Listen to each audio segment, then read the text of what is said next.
Sukruti Joshi, and our topic for today's video lecture session is preparation and uses of explosives. Right? So preparation and uses of explosives will begin with the first one, which is we will have here low explosives. So explosives are the substances which can actually exert a huge amount of energy, which can be thermal energy, it can exert a huge amount of mechanical shock as well as thermal shock, that means a physical one also, to their surroundings. They can be destructive, they can be constructive. You can use them in various applications. We will see here how we can prepare low explosives, high explosives, and actually when they can be used or where they can be actually utilized here. Okay, so we will begin with it here. The first one which we will have here is low explosives. Low explosives, the first example for our low explosive is black powder or gunpowder. Gunpowder, it can also be known as black powder. It is a chemical explosive, the earliest known. That means we can say that the earliest form of explosive was black powder or gunpowder. It is a mixture of sulfur, charcoal and potassium nitrate, which is also known as saltpeter or chili saltpeter. So it's a combination of sulfur, charcoal and potassium nitrate. All the three compounds get together and form a gunpowder or a black powder. The sulfur and the charcoal acts as a fuel and the saltpeter acts as a oxidizer. So each and every chemical compound will have here a typical kind of characteristic and a typical role to play. Because of its burning properties and the amount of heat and the gas volume that it generates, gunpowder has been widely used as a propellant in firearms and as a polytechnic composition in or as a pyrotechnic composition in fireworks.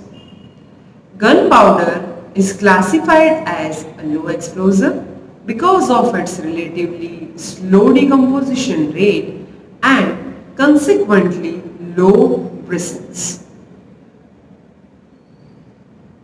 Now let's see that how the gunpowder can be prepared. So we have to take 10 molecules of KNO3, we have to add 3 parts of S and 8 parts of charcoal. So mix 10 parts of KNO3, 3 parts of sulfur and 8 parts of carbon. They all react with each other and forms 2K2CO3 plus 3K2SO4 plus 6CO2 plus 5 and 2. So they all combines with each other and forms such kind of products.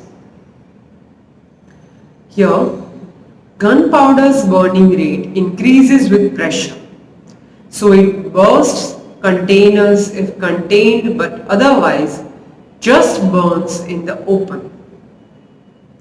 A simple commonly cited chemical equation for the combustion of black powder is given here.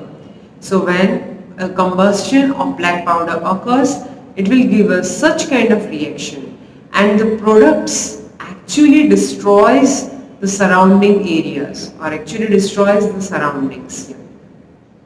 Okay? Because of its low bristles, black powder causes fewer fractures and results in more usable stone compared to other explosives making black powder useful for blasting monumental stones such as granite or marble. Black powder is well suited for black grounds, for signal flares, burst charges and rescue line launches. Black powder is also used in fireworks for lifting the shells, in rockets as fuel and in certain special effects. Let's move ahead to the next one, which is nitrocellulose organ cotton. Nitrocellulose is prepared by nitration of cellulose. It is widely used as low explosive as well as in complex with nitroglycerin also. Right? So which are the compounds here? So we can have TNT here. Right? Now we will move ahead to the preparation of high explosives. Okay. Now what is the meaning of this high explosives? They are very insensitive to shock, or they are very insensitive at a room temperature, but they need proper detonation, they need proper initiation. Okay, so our first one is high explosive, that is TNT, which full form is 2,4,6 trinitrotoluene. The full form of TNT is 2,4,6 trinitrotoluene. In industry, TNT is produced in three-step processes. First, toluene is nitrated with a mixture of sulfuric acid and nitric acid to produce mononitrotoluene, which is known as MNT, which is mononitrotoluene. The MNT is then separated and then renitrated with dinitrotoluene, or it forms DNT, which is known as dinitrotoluene. Now, in the final step, this DNT is again nitrated and becomes trinitrotoluene, or we will know it as TNT, which is trinitrotoluene, using an anhydrous mixture of nitric acid and oleum. So nitric acid is consumed by the manufacturing process, but the diluted sulfuric acid can be concentrated and it can be reused. So let's take a look here. Toluene will get, or it will be reacted with fuming HNO3. The 3 parts of HNO3 has to be taken, and in the presence of H2SO4. So here first you will get MNT, then you will get DNT, and then we will get our TNT. So the first product here will be MNT, then we will get DNT, and DNT will get converted to the TNT, which is known as 2,4,6 trinitrotoluene. Now 2,4,6, that describes the position of the nitro group. So as you can see in the image, at second position there is a nitro group, at fourth position there is a nitro group, and at sixth position there is a nitro group. And that particular 3 nitro groups are attached with the toluene, so that it is known as 2,4,6 trinitrotoluene, and other molecules are removed as a byproducts. TNT is one of the most commonly used explosives for military, for industrial and for mining applications. TNT has been used in conjugation with hydraulic fracturing, a process which is used to recover oil and gas from shell formations. Basically, hydraulic fracturing means it is a kind of process which is used to recover oils, different types of petroleum oils or petroleum gases from the shell formations. You can actually use them in mining purposes, right? In mining of the mountains also. TNT neither absorbs nor dissolves in water, which allows it to be used effectively in wet environments. This is the advantage of TNT. Additionally, it is stable compared to other high explosives.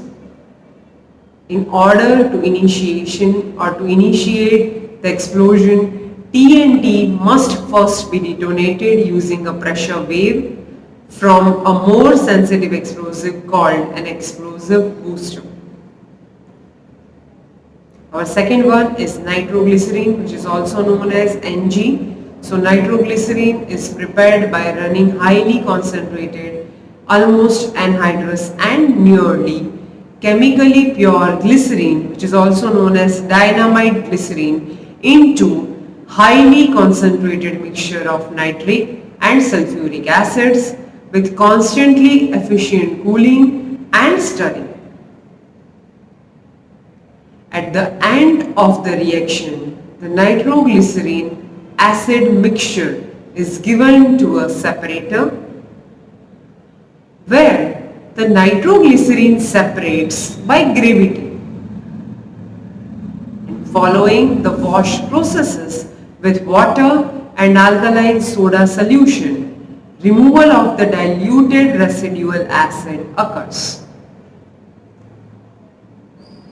In the image, you can see the formation of nitroglycerin. So you have to react glycerol with 3 parts of HNO3. As you can see, H2OH, CHOH and CH2OH, that is a glycerol with, it will be reacted with 3 parts of HNO3 and you will get your glycerol nitrate, which is also known as nitroglycerin.